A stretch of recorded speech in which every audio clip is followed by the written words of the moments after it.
Hello, Merry Christmas, and Happy New Year. I'm David DeCosmo, and this is a special holiday edition of ECTV Live.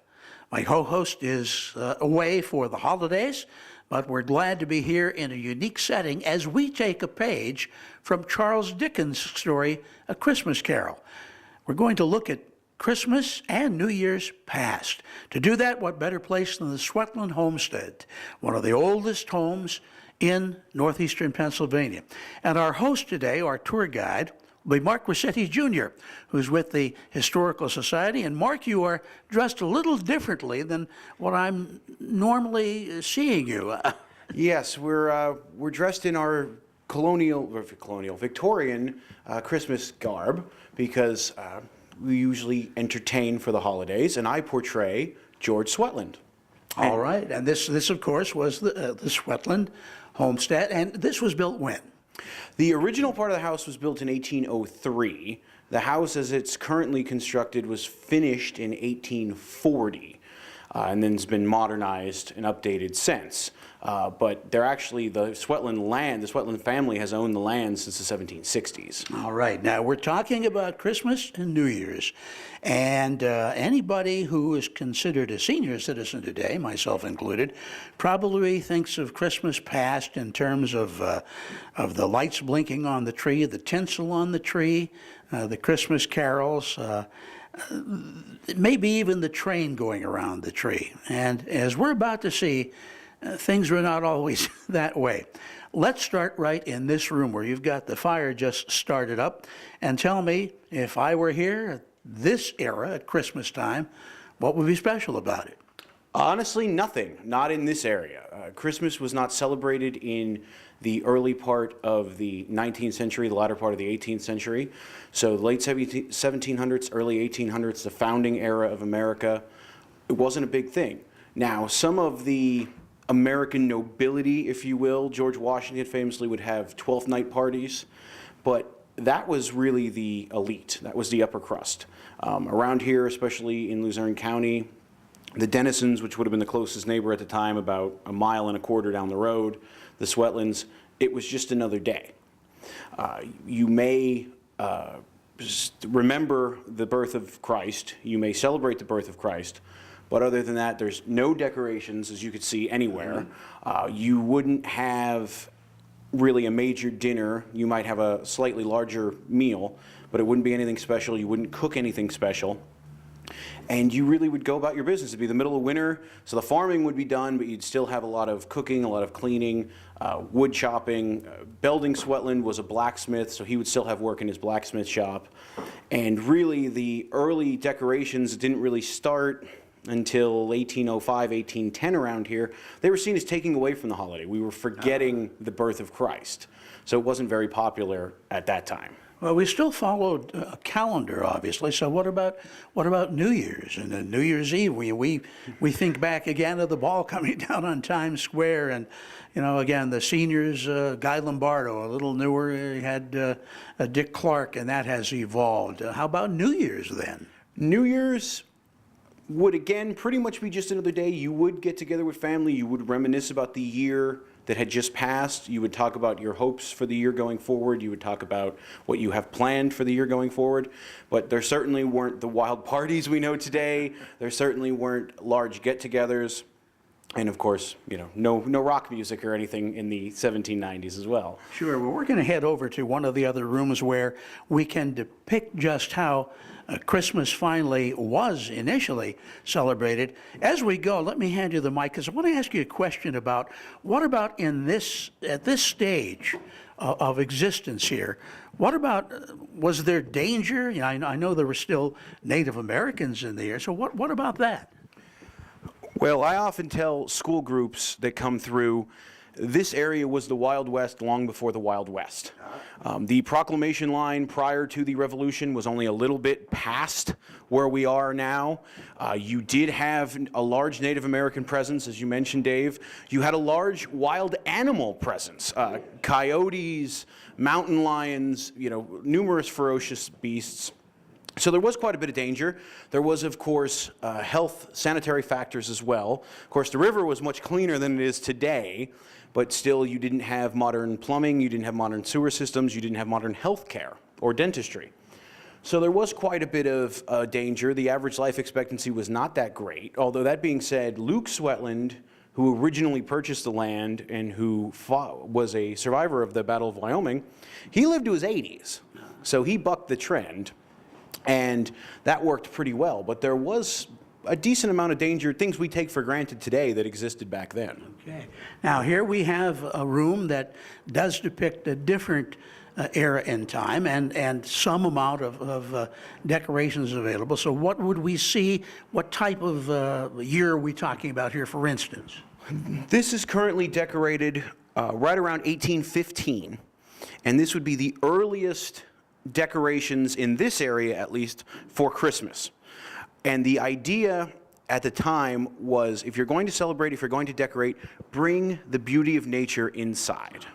So you have a lot of greenery, you have a lot of pine cones, you have a lot of holly berries.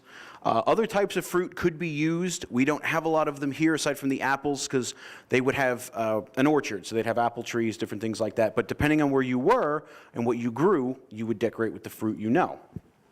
You'd have a very, very small tree. The earliest trees started to come around this time. It was primarily a German and Dutch tradition. They brought that over from the old world with them. However, it was starting to take root. It wasn't the full-on normal tradition that we know today where everybody has a Christmas tree. But it was starting to take root, and obviously they're much smaller. And you would decorate them with things you made. Again, you could use fruit, or in this case, we have paper ornaments that are on the tree here. So it was very simple. Now, that being said, this is when you start to see some of the other traditions come in. You would actually have a larger meal for Christmas at this time.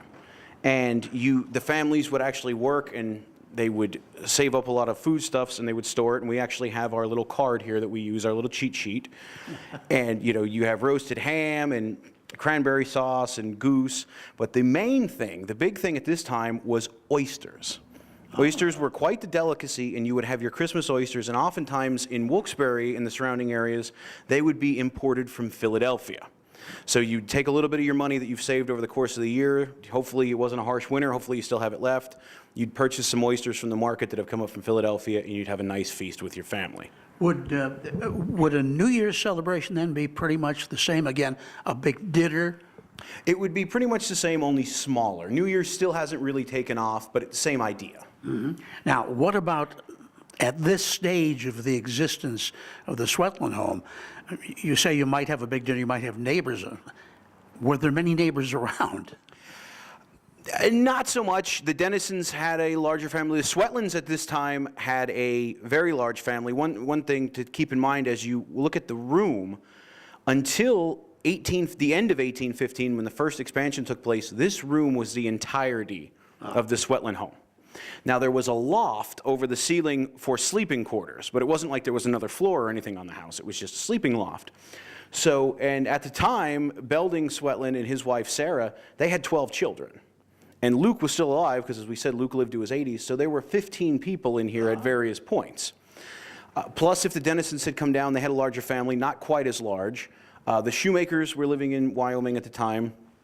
Back Road, of course, is named after the Shoemaker family. So you had a few. There were large distances between families, but the families were larger. Well, that then brings this question. If you did have a family gathering, be it for a Christmas dinner or a New Year's celebration of any sort, might it not be likely that the people would come here and stay for the night? They could have, yes. That did happen, especially depending on the weather. If there was bad weather, it was all horse and carriage. Wyoming Avenue was there. They called it the Great Road at the time. It wasn't, the 4-lane thoroughfare we know today, but it was there. It did exist. But it was still horse and carriage. It was sleigh. The Swetlands had a sleigh. So if there was bad weather, they would stay. If they were staying for, obviously a period of time, if they wanted to travel for a little bit, and even distances that we don't think anything of, even just coming from Trucksville to Wyoming, that was a distance great enough that you often would spend a few days in either direction just because of how difficult it is to get back. All right. Did they exchange gifts at Christmas time? Not yet. We'll get to that.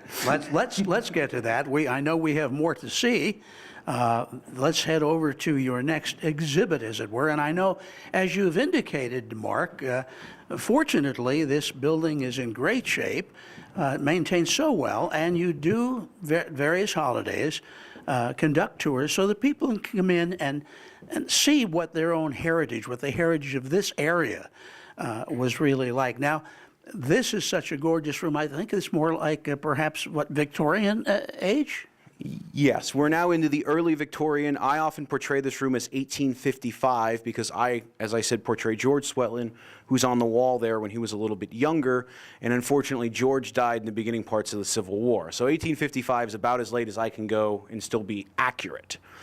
As you can see here, now we are into a very familiar looking Christmas.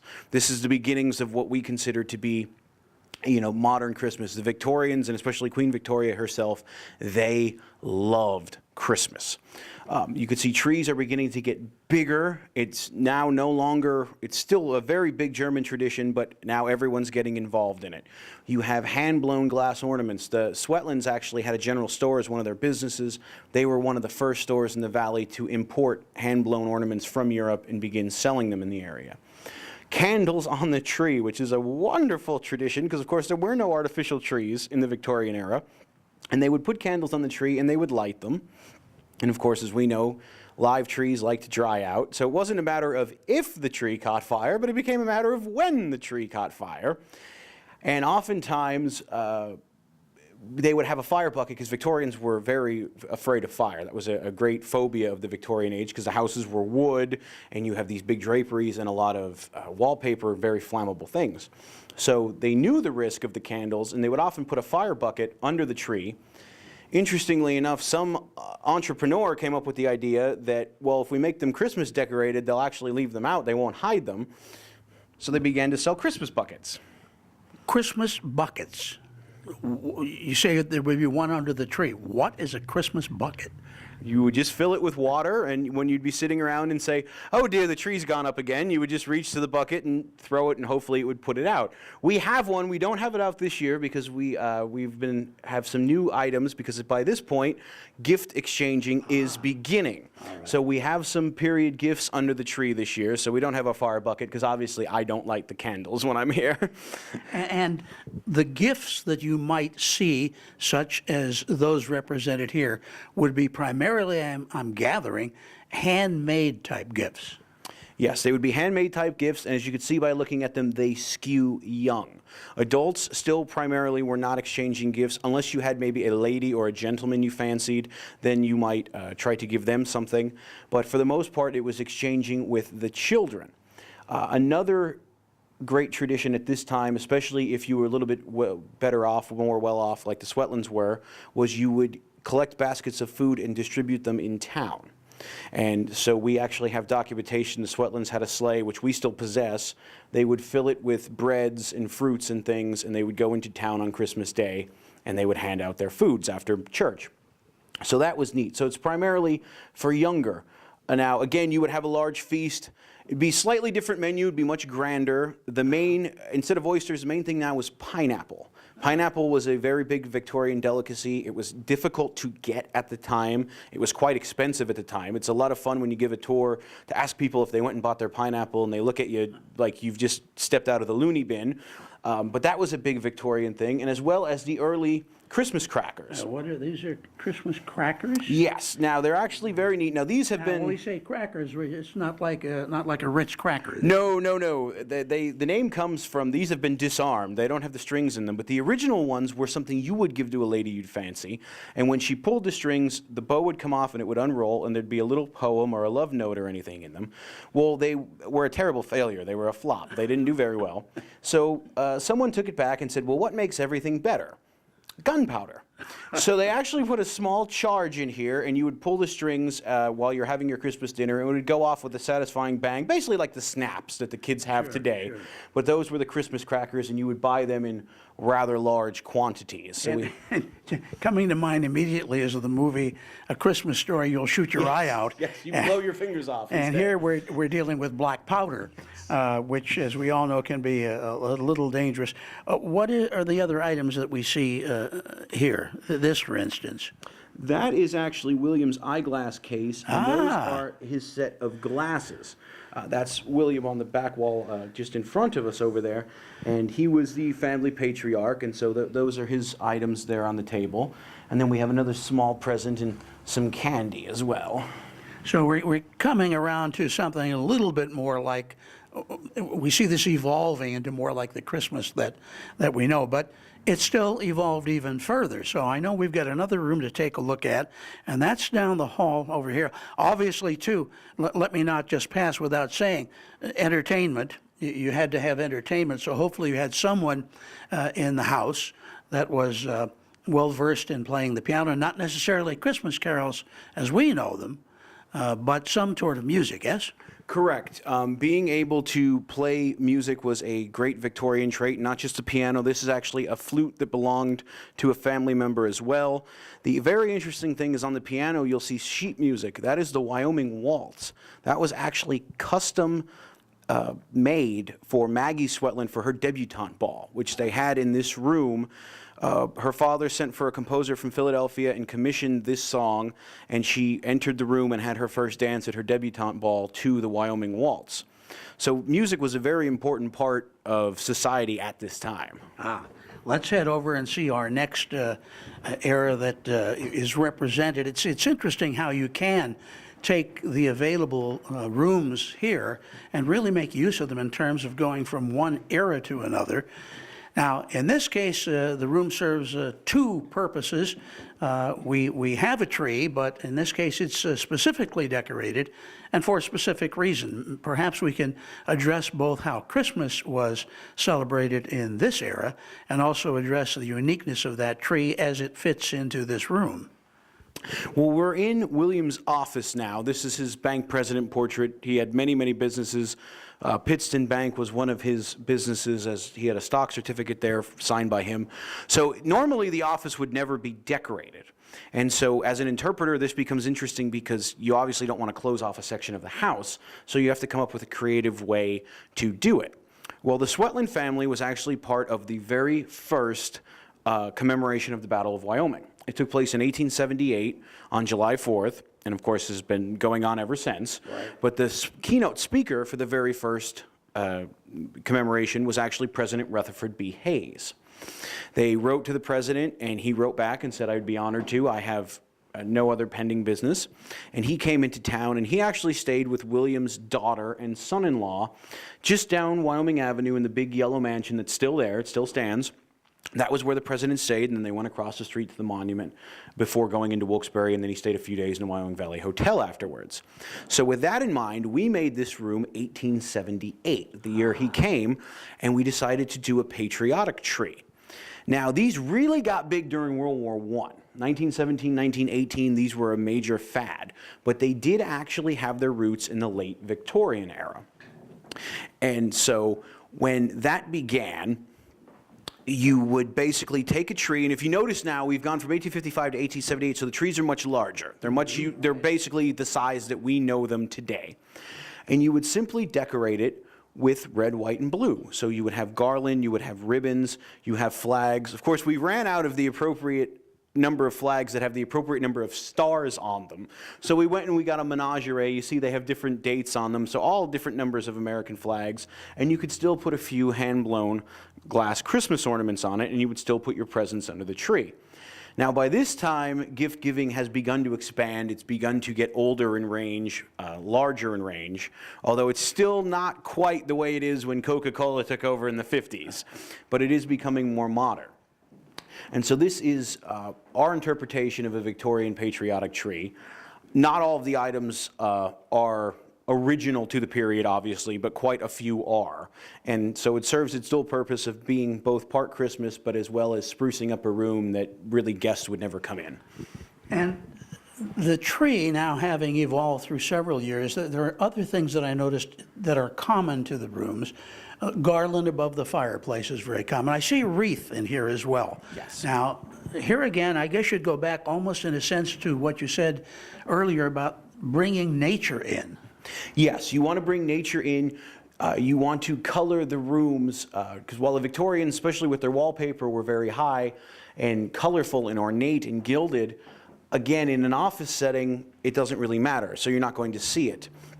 So you want to just bring some color. We have some more garland and beads over the bookshelves. We have some apples, again, from the orchard. The Swetlands had an orchard for many, many, many years. They're on the desk in the back. You would just want to bring in reminders of nature, because let's face it, winters around here can be harsh. And it looks very pretty in the spring and summer and even into the fall. And then when you have 3 feet of snow on the ground and you're huddled around the fireplace, sometimes you want a nice reminder of what it was. Sure. And again, I'll ask about New Year's, because we're celebrating both over these weeks at Electric City Television. So when did the New Year's parties come into their own in this type environment? This is when you begin to see the early, what we would consider modern New Year's celebrations. The Victorians loved a good party. They loved a reason to get together, to socialize, to drink, to smoke, to play cards, to play music, as you alluded to earlier. So this is really when you start to see it. People would get together, they would stand around the piano, they would sing songs, they would reminisce about the year past, they would look forward to the year going forward, and they'd have a few drinks. I'm curious as to what kind of reaction you get when you bring people through and they see this evolution of Christmas, especially the younger folks who have those more current memories. Is this quite a shock to them to realize that Christmas wasn't always as we see it today? It is quite a shock to them, especially in the earlier rooms when Christmas really wasn't celebrated. So, and we often try to use that. You use that initial shock to go with them. So we ask them, do you know what Christmas was originally? Because of course it was the Saturnalia originally. It was more of a pagan feast, and that Christianity basically plopped a holiday over to stop some of the pagan rituals. And for the older kids, sometimes they, oh, okay, and then a lot of times for the younger kids, you have to tone it down or it'll go over their heads. But to see the evolution, and then when they come through the back part of the house and see that it's a recognizable form of the holiday, it's really very cool. And it's kind of funny, too, because you'll have a lot of parents go through and be like, oh, see how good you have it. They didn't even have Christmas back then, and they didn't have this. And so it really is a neat evolution as you watch them. And then at least when I give the tours, I try to stay in character, in period, as much as possible. So if anything is alluded to that's modern, I play dumb, and I don't know what they're talking about. And usually by about the end part of the tour, when they get to modern Christmas, they've caught on to that, and that's a neat little thing for them as well. Well, I'd be remiss if I didn't ask you about what time, at what place, St. Nicholas evolved from Europe to come on over here as Santa Claus. Well, we have references to Sinterklaas in the valley as early as the 1810s. But that was really a die-hard German, Dutch, Catholic. The Swetlands, being Methodists from England, wouldn't have done any of that. By the Civil War, it's become a bit more widespread. You start to see some more of the early characterizations of it. But really, Santa Claus as we know him today is a 20th century marketing strategy, really, if we're being brutally honest, that has just taken off to the extreme. Well, it's so good to know that these things have been preserved. And as we've been walking through the home here, and we've been focusing on the Christmas decorations and the change in those decorations, I hope that perhaps you've also noticed all of the other things that have remained here, period furniture that has been so well preserved by the Historical Society. And this is what you would see if you came here at Christmas, if you visited the Swetlands. You would see this type of furniture. You wouldn't see the Barca lounges and the huge sofas that open up so your feet can rest. And the only thing that has been modernized here, Mark, I guess you have, for practical reasons, added electricity to this particular building. Yes, we've added electricity and we've added heat, although even both of those, it's interesting. A lot of the fixtures, especially in the hallway and in the 2 rooms we were in prior, are the original gas fixtures that were converted to electricity, which is why they can be a little futzy sometimes.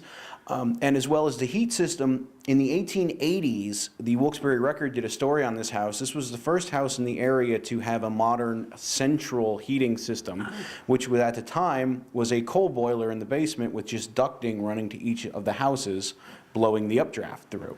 So there actually was a form of central heat and a form of lighting that we have just taken in the 1950s and converted. Well, again, I appreciate your taking the time to give us a look at the ghost of Christmas past, as it were. And I think perhaps it may be time for you and I to retire to the room with the fire, and we'll see if we can find any oysters there. Yes. And just enjoy Christmas. And so to all of you who are watching, I again wish you a Merry Christmas and a very Happy New Year. I'm David DeCosmo for this special holiday edition of ECTV Live. And until we see you again next time, here's hoping all that your news is good.